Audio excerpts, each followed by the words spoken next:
Interessante, né, gente?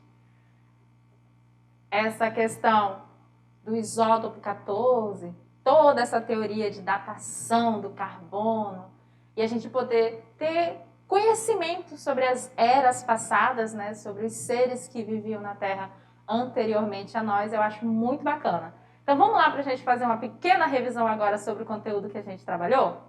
Estamos aqui na segunda parte da aula 50, né? Estamos nessa parte onde nós falamos sobre as leis da radioatividade, parte 3.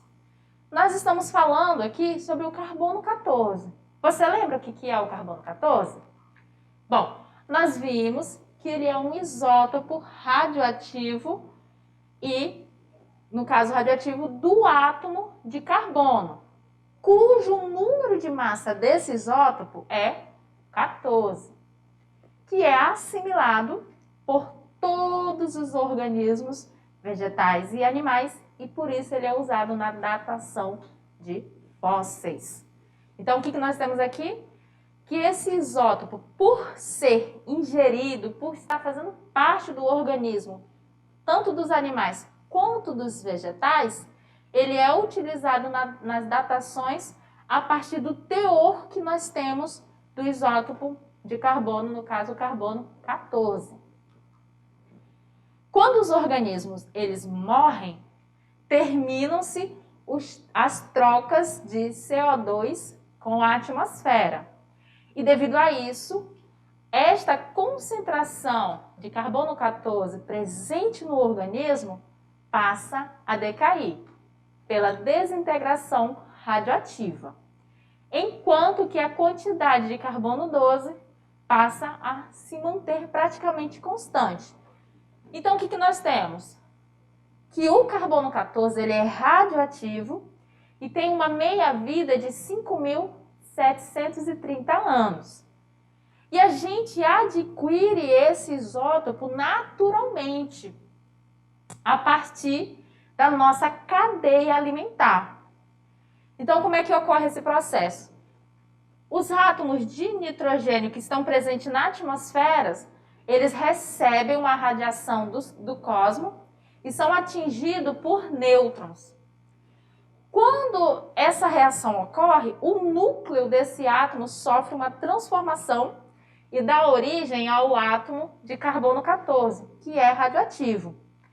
Esse carbono 14, por sua vez, reage com o oxigênio da atmosfera, formando o dióxido de carbono, que é absorvido pelas plantas através da fotossíntese.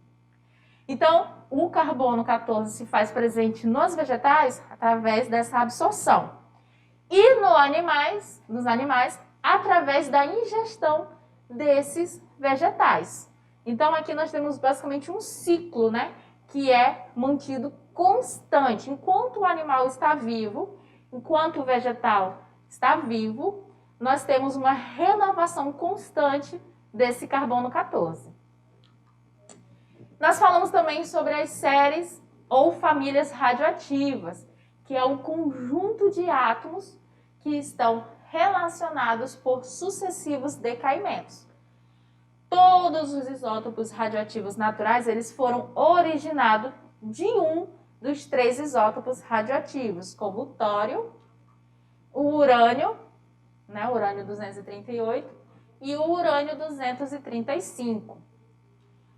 Os elementos de cada série encontram-se em equilíbrio radioativo uns com os outros na natureza.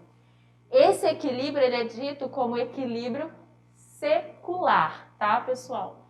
Então, a radioatividade, a gente viu que é um fenômeno natural, e esses isótopos radioativos, eles vão se transformando em outros elementos até dar origem a um elemento estável, que não emita radiação. Tranquilo? E aí a gente encerra essa parte, você vai lá fazer a sua atividade, eu vou aguardar vocês aqui, para que a gente possa fazer a correção juntos, tá bom?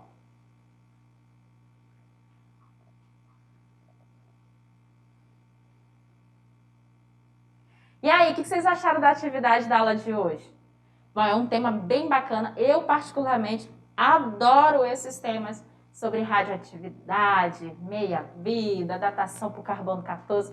Eu paro e penso, nossa, como o ser humano tem domínio e conhecimento sobre tantas coisas que a gente nem consegue imaginar, não é mesmo? E pensando nisso, é interessante vocês terem conhecimento em relação a isso, porque nós fazemos parte desse mundão aí, onde estão descobrindo todo o tempo técnicas novas, né?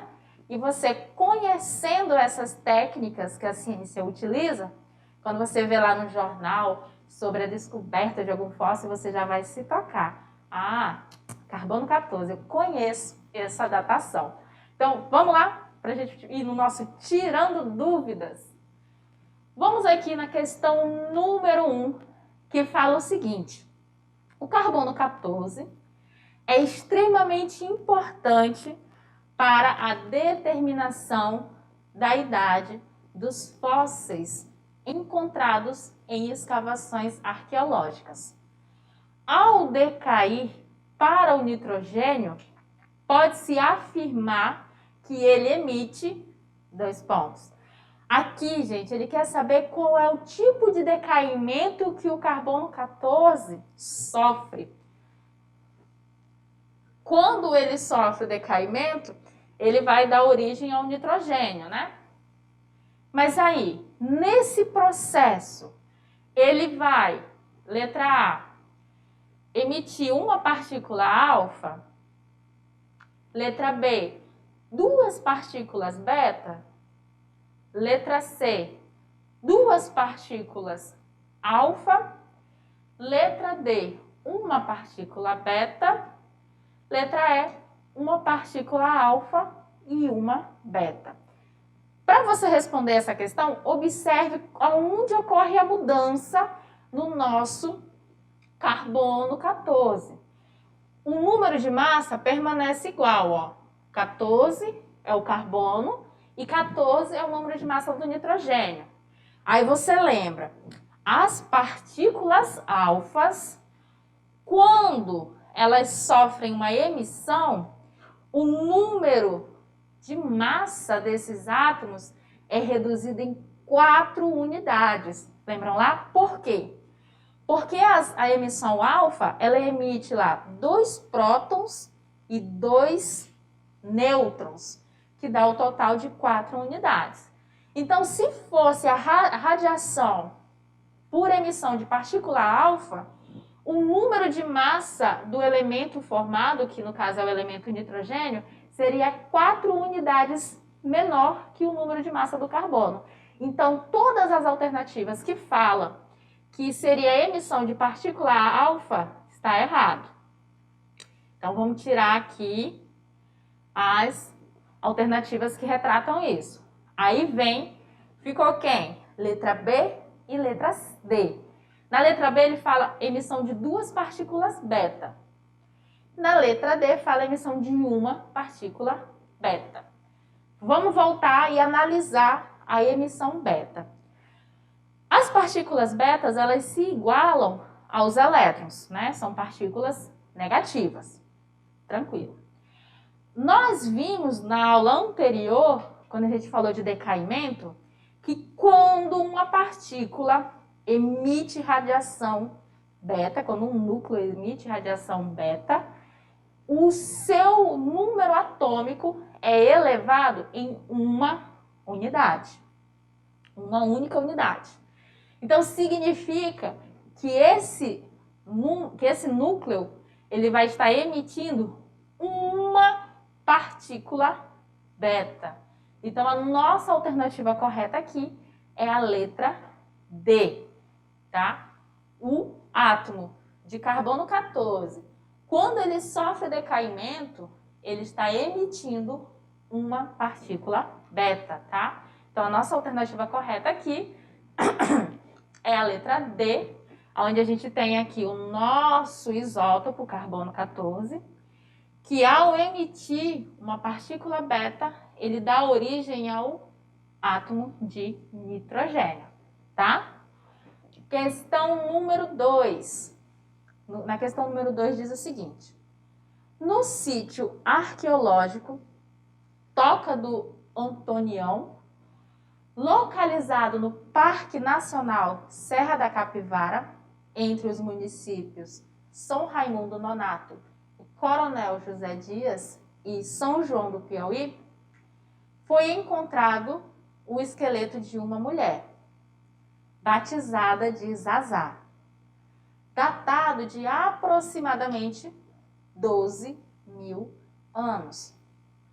Considerando a meia-vida do carbono 14 como 5.730 anos, podemos afirmar que a porcentagem de carbono 14 que ainda resta no esqueleto de Zazá será, aí vem, letra A, 1,56%, letra B, 25%, letra C, 6,25%, letra D, 12,5% ou letra E, 3,125%.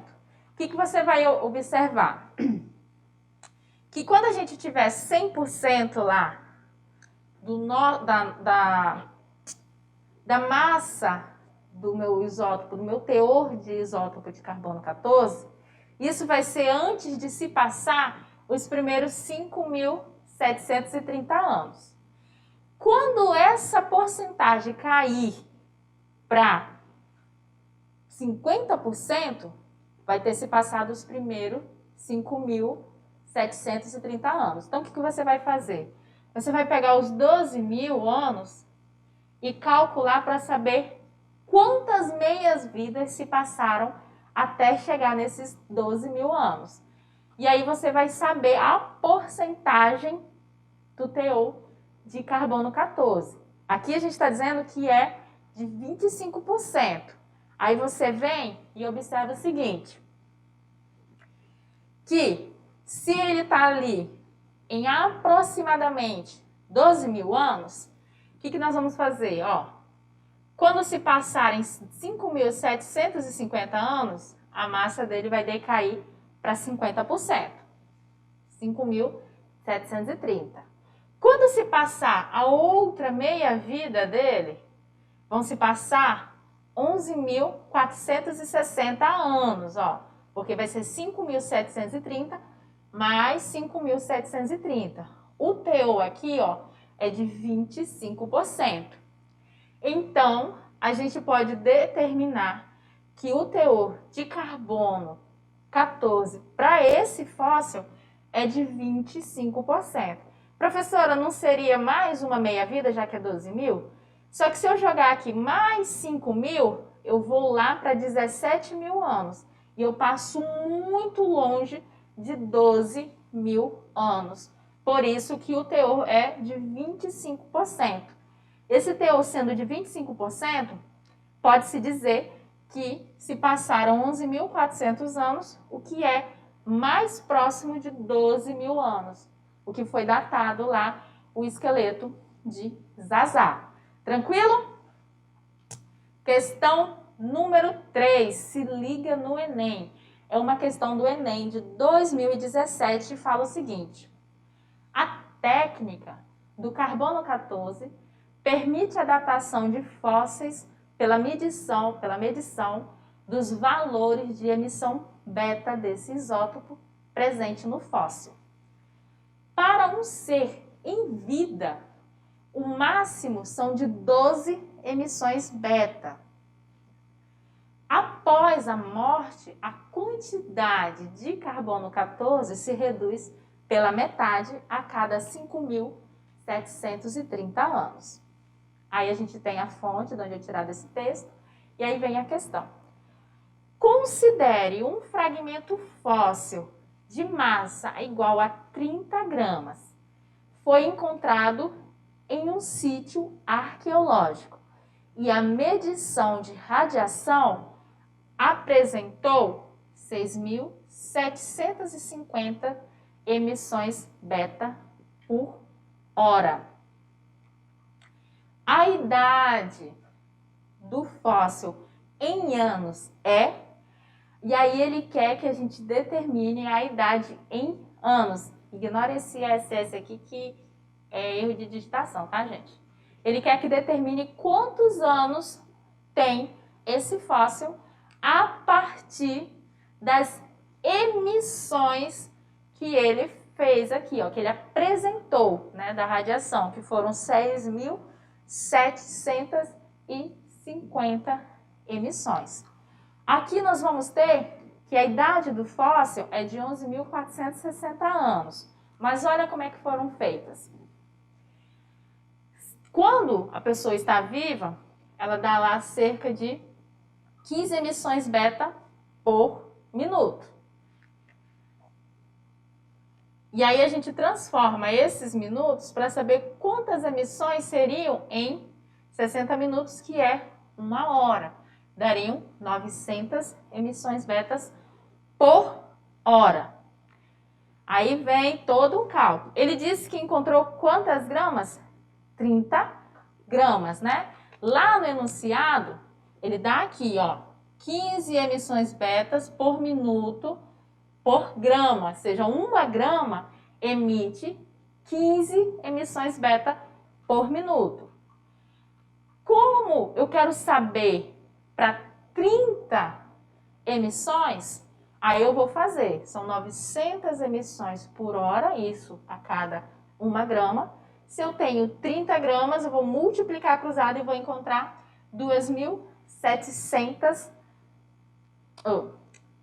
27.000, emissões beta por hora, a cada 1 hora.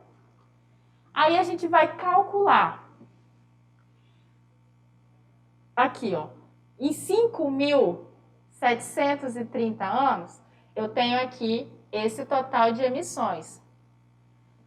27.000. Essa emissão vai cair pela metade, né? No primeiro meia-vida. Então, de 27.000 pela metade vai ser 13.500. Caindo novamente pela metade na segunda meia-vida, mais 5.730 anos vão se passar, eu vou ter 6.750 emissões. O que significa que para ter essa emissão aqui, se passaram 2 meia-vidas, que vai dar 11.460 anos. Vamos voltar aqui o raciocínio. Ó,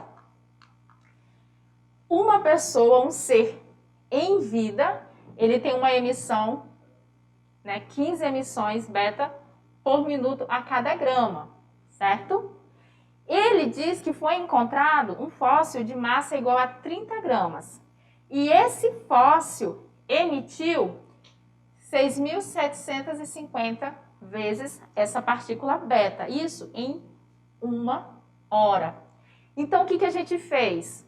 A gente viu quantas emissões beta seriam no tempo de 1 hora, a gente tinha em minuto, e depois viu qual seria a emissão que esse ser, né, que 30 gramas desse ser, se fosse vivo, iria emitir. Então, aqui, quando a gente fez esse cálculo, ó, 15, nesse ponto aqui, eu estou retratando como se esse ser estivesse vivo, tá? Então, vamos lá, ó, a gente achou que cada grama, durante 1 minuto, fazem 15 emissões. Como lá ele fez em 1 hora, a gente tem que transformar em hora. Então, em 1 hora, nós teríamos 900 emissões beta. Como eu estou relacionando isso para 1 grama, e lá ele encontrou 30 gramas, então 30 gramas de um ser vivo emitiria 27.000 emissões beta. Isso aqui, ó, vivo, 27.000 emissões beta. Como ele emitiu só 6.750, a gente já sabe que é um fóssil, ele está morto. Então, a gente vê quantas meias-vidas se passaram para que a gente chegasse em 6.750. Então, de 27.000, após a primeira meia-vida, caiu pela metade e foi para 13.500. Então, eu já sei que aqui se passaram 5.730 anos. Esse 3.500 sofreu outro decaimento e chegou a 6.750. Então, se passaram mais 730 anos, o que me dá o total de 11.460 anos que esse fóssil teria. Isso tudo foi possível a partir das informações do enunciado. Bom, pessoal, a gente vai encerrando mais essa aula, né? Lembrando que estamos na reta final. Eu aguardo vocês na nossa próxima aula, viu?